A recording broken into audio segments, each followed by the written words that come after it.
Hello student, welcome to Ashish classes PCM PCB.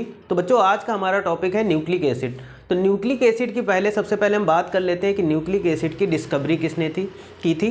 तो nucleic acid की discovery मिसर नाम के जो साइंटिस्ट थे उन्होंने की थी। ठीक है, इन्होंने सबसे पहले पस सेल में या पस सेल से न्यूक्लिक एसिड को अलग करके देखा था। ठीक है, तो हम इस लेक्चर में न्यूक्लिक एसिड के बारे में बेसिक इन्फॉर्मेशन के बारे में आज जानेंगे। ठीक है, तो चलिए आज ये देखते हैं हम लोग। सबसे पहले हम बात करते हैं, first time Misar isolated nucleic acid from पस सेल एंड नेम्ड न्यूक्लिन। ठीक है, तो सबसे पहले अगर हम बात करते हैं कि सबसे पहले जो न्यूक्लिक एसिड था, उस न्यूक्लिक एसिड की डिस्कवरी किसने की, एक प्रकार से हम कह सकते हैं तो मिसर ने न्यूक्लिक एसिड की सबसे पहले खोज की।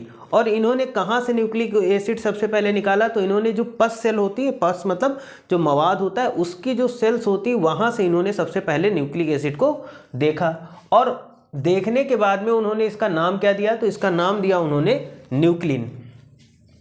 आगे हम बात करते हैं, ही ऑब्जर्व्ड दैट, उन्होंने क्या ऑब्जर्व किया कि nuclear material contains a material which is abnormally and rich is phosphorus, it is called nucleoprotein. ठीक है, उन्होंने जब क्या किया कि जब उन्होंने न्यूक्लिक एसिड जो डिस्कवरी की थी, उससे जब उसका नाम न्यूक्लिन दिया, और उसके बाद में उन्होंने ऑब्जर्व किया, क्या ऑब्जर्व किया कि जो न्यूक्लियर मटेरियल था, ठीक है, न्यूक्लिक एसिड का जो न्यूक्लियर मटेरियल था, contain material in which abnormally and rich in phosphorus, तो उसमें जो फॉस्फोरस था वो रिच था, बाकी सब एबनॉर्मली थे लेकिन जो फॉस्फोरस था वो रिच था। और उसके बाद में इन्होंने इसका नाम दिया न्यूक्लियोप्रोटीन, है ना। फिर दूसरा क्या नाम दिया इन्होंने, न्यूक्लियोप्रोटीन कहा। आगे बात करते हैं, इन 1872 बात आती है 1872 की, तो मिसर ने क्या किया, मिसर isolated acidic and basic substances from sperm head. मिसर ने क्या किया कि 1872 में मिसर ने आइसोलेट किया, मतलब अलग किया, acidic and basic substance, acidic और बेसिक सब्सटेंस को कहाँ से, फ्रॉम स्पर्म हेड। जो स्पर्म हेड होता है ना, ये स्पर्म है और ये जो स्पर्म का हेड है, इस हेड से 1872 में मिसर ने क्या किया कि जो एसिडिक बेसिक सब्सटेंस थे उनको अलग कर दिया, एंड नेम्ड देम, और उन्हें नाम क्या दे दिया, न्यूक्लिक एसिड, और उन्हें नाम दे दिया न्यूक्लिक एसिड या और प्रोलैमिन। ठीक है, ये नाम दे दिया। अब देखो आगे हम बात करते हैं कि न्यूक्लिक एसिड आर कलरलेस।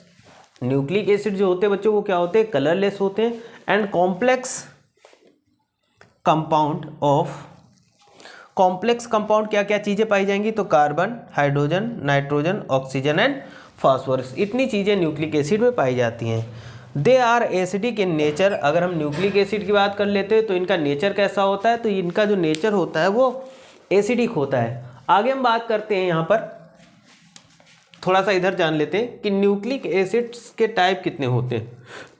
तो न्यूक्लिक एसिड दो प्रकार के होते हैं, कौन कौन सा, एक डीएनए और एक आरएनए।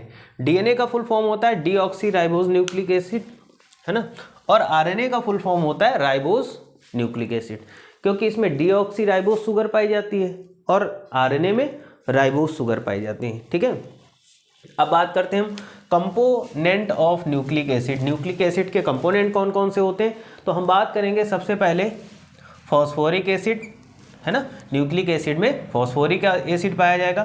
दूसरी चीज़ पेंटोज शुगर पाई जाएगी, ठीक है, पेंटोज शुगर पाई जाएगी, और नाइट्रोजिनस बेस पाए जाएंगे। ठीक है, ये नाइट्रोजिनस बेस पाए जाएंगे न्यूक्लिक एसिड में। अब नाइट्रोजिनस बेस, जैसा कि हम बात करते हैं कि नाइट्रोजिनस बेस कितने प्रकार के होते हैं, तो ये भी दो प्रकार के होते हैं, कौन कौन से, एक तो हो जाता है पिरिमिडीन बेस, है ना, एक हो जाता है पिरिमिडीन बेस, और दूसरा हो जाता है प्यूरिन बेस। पिरिमिडीन बेस और प्यूरिन बेस हो जाता है। अब देखो हम बात करेंगे डीएनए की, ठीक है, तो जो डीएनए होता है उस डीएनए में पिरिमिडीन बेस कितने होते हैं और प्यूरिन बेस कितने होते हैं।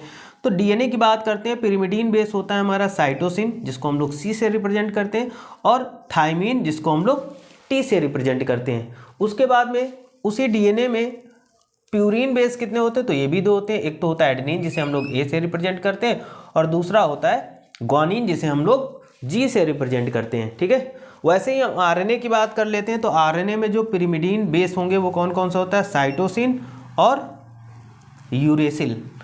और जबकि हम प्यूरिन की बेस की बात करेंगे RNA में, तो एडेनिन होता है और ग्वानिन होता है। बस यहाँ पर क्या होता है कि एक अंतर होता है DNA RNA में कि थाइमीन की जगह RNA में यूरेसिल पाया जाता है। ठीक है, तो ये बेसिक इन्फॉर्मेशन थी, और यहाँ से भी आपके क्लास 12 बोर्ड एग्जाम में क्वेश्चन पूछने के यहाँ से कई सारे ऑब्जेक्टिव क्वेश्चन बनेंगे, है ना। तो यहाँ से कई सारे डिस्क्रिप्टिव क्वेश्चन बनेंगे। तो ये कहीं ना कहीं आपके क्लास 12 के लिए बहुत ही ज़्यादा इंपॉर्टेंट है। अब अगले लेक्चर में हम लोग टाइप्स ऑफ जो न्यूक्लिक एसिड हैं यानी DNA और RNA उनके बारे में पढ़ेंगे। ठीक है, तो आज के लिए इतना रखते हैं, मिलते हैं कल की क्लास में। Thank you for this class.